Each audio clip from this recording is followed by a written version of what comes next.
Korang, ada berita tergempar. Serius ke? Tak tahu apa? Mari saya cerita. Hari ni kami akan interview seorang usahawan yang mengusahakan produk frozen dan runcit, iaitu Wan Hasibah. Nak tahu? Tunggu dan tonton sampai habis. Angin berhembus, hujan gerimis, kali pertama kita bersua. Seperti kau male, aku terkejut sedang. Mari dale kambare, oke tino lupa lawa. Bau pula semacam semerbak bunga meka. Gila panggil abe, goyak namamu yaya. Bila tu saja, tu potu mimpi, oke tino lawa. Hai, Assalamualaikum. Saya daripada kumpulan 11. InsyaAllah hari ni saya akan adakan sedikit terbubulah bersama pengasas Frozen dan Runcit Enterprise, iaitu Puan Hasibah. Okey, Assalamualaikum Puan Hasibah. Okey, baik Puan Hasibah. Boleh tak Puan Hasibah ceritakan serba sedikit tentang latar belakang Puan untuk perniagaan Puan, iaitu Frozen dan Runcit? Sebenarnya kalau nak dikirakan latar belakang, saya tak ada apa-apa pengalaman ataupun dia punya background yang istimewa lah. Okey, sebenarnya dia punya mula-mula untuk menjalankan perniagaan ni sebab sebelum ni saya memang bekerja. Lepas tu dipendekkan cerita pada tahun 2020, awal pada 2020 tu saya balik Kelantan, berhijrah balik ke Kelantan. Lepas tu mula menjalankan perniagaan lah. Tapi bukan terus masuk ke dalam dunia Frozen dan Runcit lagi. Sebab mula-mula tu saya berniaga kecil-kecilan biasalah. Kalau kita nak mula berniaga ni mesti ada try and error kan. Macam mula-mula saya berniaga pakaian budak, baju pakaian budak apa semua tu. Lepas tu bila tak tahulah, kita dah buat sehabis baik kan. Lepas tu ada dengan alahan apa semua, tekangan. Jadi terstop tanpa sengaja lah benda tu. Saya just buat online sahajalah, tak buka kedai apa semua. Jadi stop macam tu. Pada 2022 juga, 1 hari bulan 2 tu, saya start masuk idea untuk buat kambing perah. Sebelum tu memang kita dah buka kedai frozen lah, kedai frozen dan runcit. Disebabkan abang husband membekalkan juga kambing slice apa semua. Jadi saya pun terdetik nak buat kambing perah sebab minat berasal daripada saya start daripada berniaga, asal daripada husband lah. Baik Puan, untuk soalan seterusnya, boleh tak Puan cerita sedikit isu atau masalah yang Puan hadapi sebelum dan semasa Puan menjalankan perniagaan Frozen dan Runcit? Untuk masalah, biasanya kalau untuk permulaan ni kita masalah dengan modal lah. Okey, baiklah. Masalah Puan Hasibah iaitu masalah dari segi kewangan.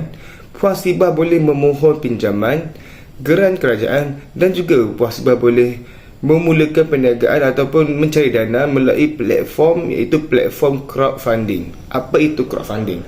Crowdfunding adalah salah satu platform yang membantu usahawan kecil bagi mencari dana. Contohnya, usahawan kecil boleh menggunakan platform itu, platform Kickstarter ataupun GoFundMe. Platform tersebut adalah salah satu tempat platform di mana usahawan kecil yang ingin memulakan perniagaan boleh berkongsi idea dan pendapat dan mendapatkan sokongan daripada orang awam, dan orang awam juga boleh memberi sedikit sumbangan untuk usahawan kecil ini.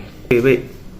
Puan Hasibah boleh memohon pinjaman daripada Tekun Nasional ataupun memohon geran skim geran penyelidikan dan pembangunan. Untuk Tekun Nasional, kerajaan menawarkan bantuan daripada RM1,000 hingga RM100,000 untuk usahawan yang ingin memulakan perniagaan. Pinjaman RM1,000 hingga RM100,000 adalah bergantung kepada jenis perniagaan yang usahawan ingin mulakan. Seterusnya, Puan Hasibah boleh mohon geran, iaitu geran skim penyelidikan dan pembangunan. Geran tersebut adalah untuk usahawan yang ingin menjalankan inovasi dalam produk mereka.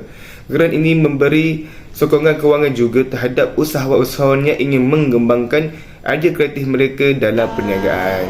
Untuk tekangan yang kedua, saya rasa sekarang ni yang semasa bila saya dah start berkecimpung dengan yang kambing perak apa semua ni, kita tak ada space untuk kita beli peti dan untuk penyimpanan lah daging-daging dalam kuantiti yang banyak berkotak-kotak. Sebab Okey, baik. Masalah puasibah yang seterusnya ialah masalah ruang fasiliti yang sempit. Okey, baik. Masalah tersebut bukanlah masalah yang besar untuk seorang usahawan, kerana puasibah boleh menggunakan teknik ataupun konsep susun auto efisien dan konsep pick up or delivery. Okey, baik. Untuk konsep ruang auto efisien, puasibah boleh meletakkan rak-rak yang tersusun di kawasan hadapan dan meletakkan barang-barang tersebut ataupun barang-barang yang laris di kedai puasibah di rak tersebut supaya pelanggan-pelanggan senang ataupun mudah cari barang yang mereka ingini. Selain itu, puasibah juga perlu mengelakkan meletakkan barang-barang yang tidak perlu di lelong utama supaya pelanggan boleh bergerak dengan selesa. Seterusnya, konsep pick up or delivery. Bagi saya, inilah konsep persoalan di kedai puasibah, kerana apabila menggunakan konsep ini, kedai puasibah dapat menampung lebih ramai pelanggan pada masa yang sama. Okey, baik.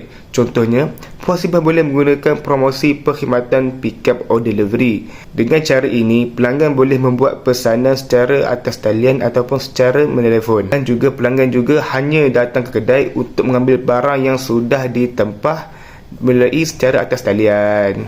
Dan pada masa yang sama juga, puasibah tidak perlu risau kesesakan yang berlaku di dalam kedai puasibah. isu lagi lah saya rasa dari segi pemasaran. Okey, baiklah.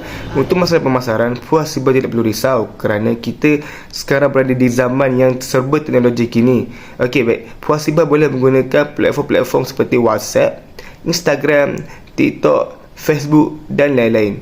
Okey, baik. Contohnya, puasibah boleh menggunakan platform tersebut untuk mempromosikan dan mempamerkan hasil jualan puasibah selama 1 hari dan ataupun selama 1 bulan.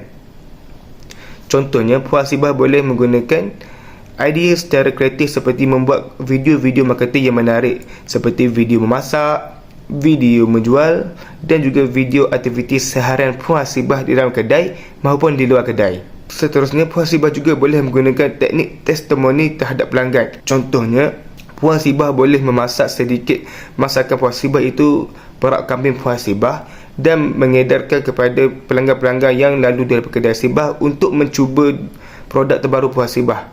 Ini juga dapat menarik minat pelanggan supaya mereka ada rasa ingin membeli produk puasibah itu produk kambing perak puasibah. Bukan itu saja, puasibah juga boleh membayar platform-platform tersebut seperti puasibah membayar platform TikTok dan IG ataupun Facebook untuk mempromot ataupun untuk mempromosikan barangan puasibah di dalam platform tersebut.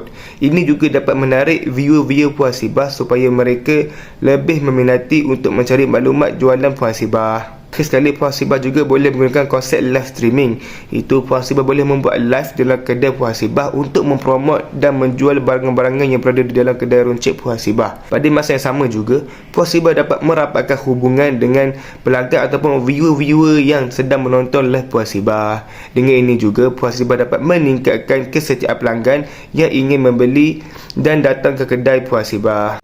Okay, baiklah, dengan ini juga puasibah dapat mencari pelanggan yang setia yang ingin mencuba produk puasibah, iaitu produk perak kambing puasibah, dan juga dapat menarik pelanggan-pelanggan yang menonton live puasibah untuk datang ke kedai secara fizikal supaya mereka dapat tengok apa yang berada di dalam kedai puasibah. Dengan ini, puasibah juga dapat meningkatkan pendapatan puasibah melalui live. Kerana dengan live, puasibah boleh dapat dana juga daripada pelanggan-pelanggan yang ataupun daripada viewer-viewer yang sedang menonton live puasibah. Aku terkejut sedar, mari dalek